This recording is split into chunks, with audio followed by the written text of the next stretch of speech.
Today's video is made possible by my Etsy shop and my Patreons.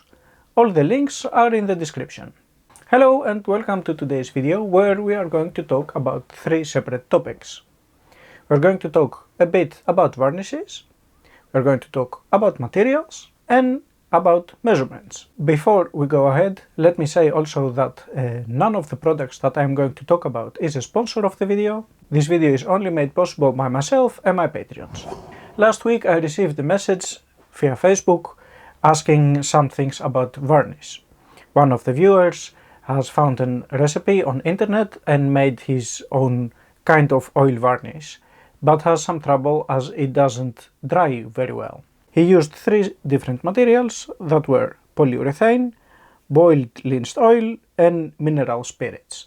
My first reaction when I saw this recipe was, what? As soon as there is polyurethane in the varnish, of course it's not a natural varnish anymore. And I have to say that I only work with natural varnishes, so I have no experience with synthetic ones. But here we see a combination between some natural products like the lynched oil and probably the mineral spirits, although I don't really understand what this product is, and the polyurethane. The problem with the oil varnishes is always that oil is a material that does not dry on its own by evaporation, like alcohol for instance. The oil needs to be oxidized, and this happens in two ways, or with contact with oxygen, and this takes really a very long time, or UV light, which is sunlight practically, that also takes a lot of time, but you can also use a drying chamber, as we know, and then this process goes much faster. There must be a balance between the oil and the other materials like rosin. If you put too much oil, there is only so much that can be oxidized, so the varnish will never dry, and if you put too much rosin, then the varnish will become very hard and will break off the instrument. That means that making on your own an oil-based varnish is very hard and has to be done very precisely. In the case of this recipe that we are treating now, the oil is not going to dry without a drying chamber. And I think that its mixture with the polyurethane will not change that. In the best case, the polyurethane will dry pretty fast, but the oil will not, so the varnish will keep moving a little bit, and that will result in craquelé, I expect.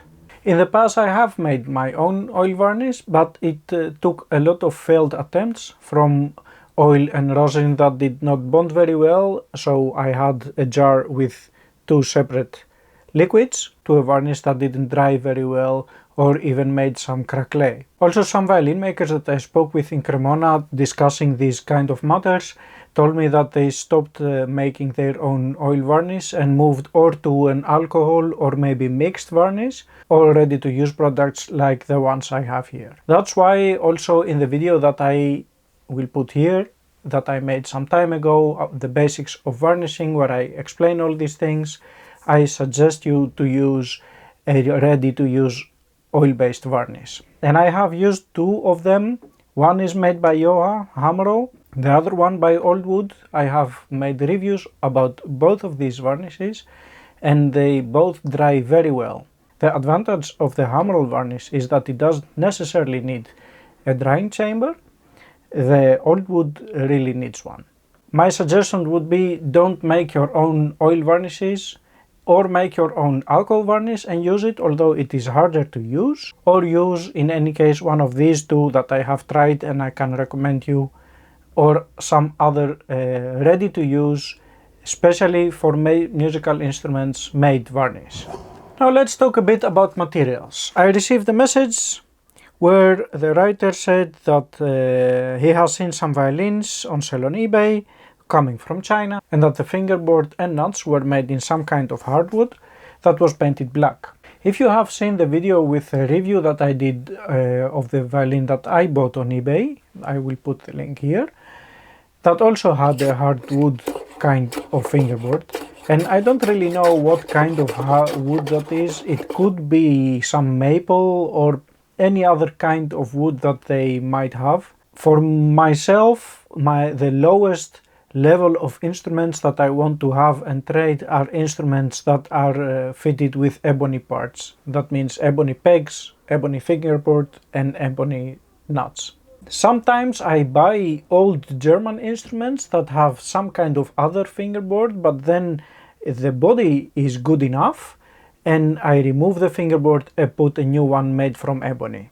These fingerboards made in hardwood are very often varnished with some kind of varnish that is really very hard, and that keeps them from making grooves very fast. But the problem is that you cannot plane that material. If the fingerboard doesn't have the correct curve or has some bumps, you cannot remove them without removing that paint, and then you have inconsistency between that very hard paint and then something that you have to put, and then again the same material. The problem also with these fingerboards is that they are very sensitive to humidity, so they go up and down very easily between the wet and dry weather. That can be in a month, and that makes the instrument not playable. Pegs also have these problems. They don't work very well, they are hard to shape, it's not worth trying. I would recommend go a level higher and buy an instrument that has ebony fittings. The second part of the message was about the kind of wood used to make the soundpost, and that someone uses California redwood for his soundposts, and what I think about that. There are two kinds of people that use alternative kind of woods for the instruments. One group of people are those who cannot find or afford the proper kind of woods. By the way, my supplier Rivolta sends wood to every country of the world. I will put a link to their website in the description. And in that case, if you cannot afford, I know that wood is expensive and maybe shipping costs are also expensive. If you cannot afford it, use whatever you have, but keep in mind that it won't have the best result. The choice of woods for the instruments is because of the structural characteristics of the woods and because of the sound characteristic. And with a lot of years of work, as you know, instruments are made for more than 1000 years already. We found out that spruce, which I have here, is the material that works very, very well for instruments that need some kind of soundboard. Pianos have it, guitars have it, violins have it, and that is because of its optimal sound characteristics.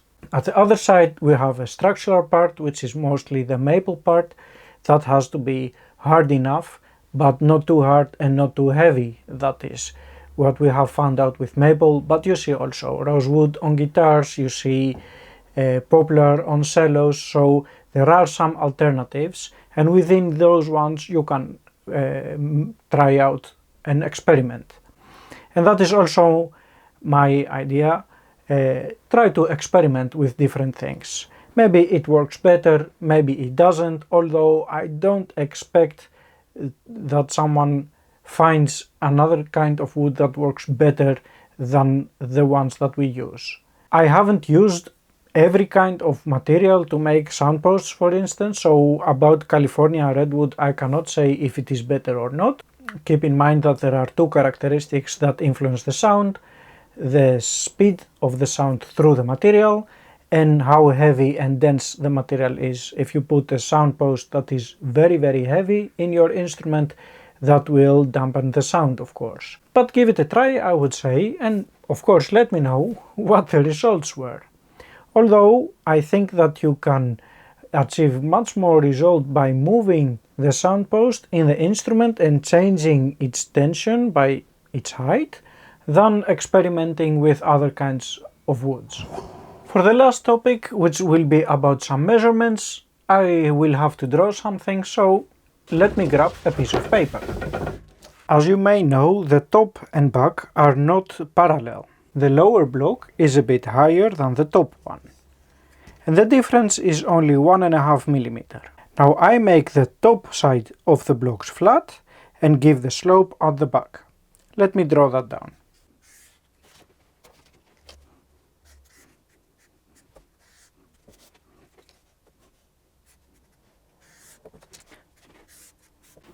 So this is the way that I make my instruments.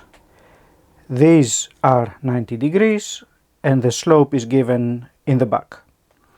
Here we have a pivoting point where the neck wants to go to the front, pulled by the strings, of course, and here is the nut with the back that is keeping everything together. And here we have some pulling forces like that, and the top has a compression force from this point here. Now the suggestion or the question was to make this in the opposite way. Let me draw that one.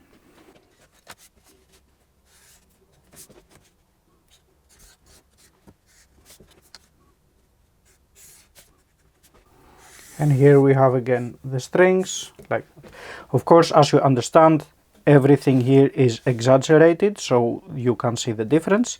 And once again, here we have 90 degrees and the slope is given now from the top, with this side a bit lower than this side, as you obviously see. Again, we have that pivoting point here and these pulling forces here and compression forcing over the top. Now the difference here is of course very small, because the difference between the upper and lower block is only 1.5 millimeter. That makes a difference of 2% on the length of the violin. So yesterday evening I also discussed this matter with my brother, who is an engineer, and we only discussed it about the forces and not about the sound. And the big difference between these systems, which is not so big as we have a difference of only 2%, is that here the compression forces will be a tiny bit higher and the pulling forces a little bit lower, and here the pulling is a bit higher and the compression is a little bit lower. I also calculated the angle of the strings over the bridge on both systems and it is the same, so that won't make any difference. The only difference is that here the compression force is a little bit higher, so the top might be a tiny bit stiffer. That will result also to a sound that will be a little bit more brilliant.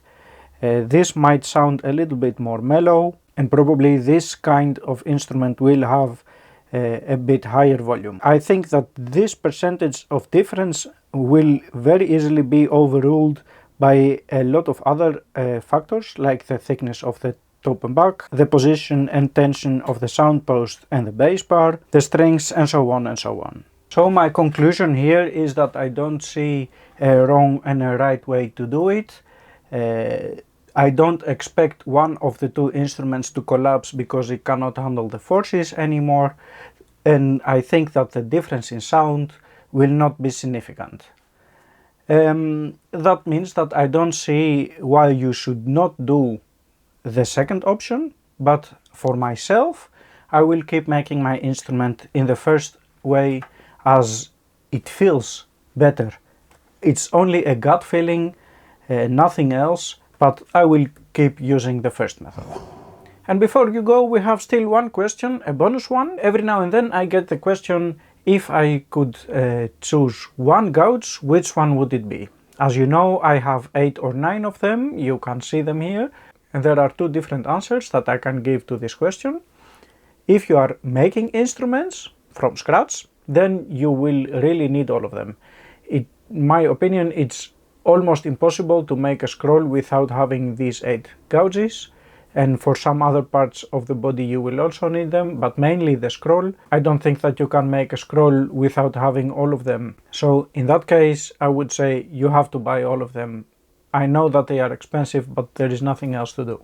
And the second option is if you are only repairing instruments. In that case you don't need to make a scroll, and then you could use two, which would be a pretty flat one like the 512 and one that is a bit more curved like the 710 or the 714. With those two I think that you can make all the parts that you would need repairing an instrument, mainly the nut, the lower nut, working close to the edges, these kind of things. And if you really want to buy only one, then I think that I would do the 714, and that will be a little bit harder to work on a bit flatter surfaces, but you will manage maybe also with a bit of scrapers. So these are the 3+1 questions that I wanted to reply in this video. Don't hesitate to send me any suggestion for new videos, as I come a bit short of inspiration lately, so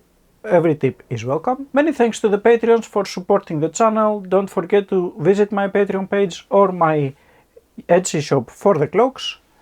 Don't forget to subscribe and like the video, and I will see you next time again. Bye bye!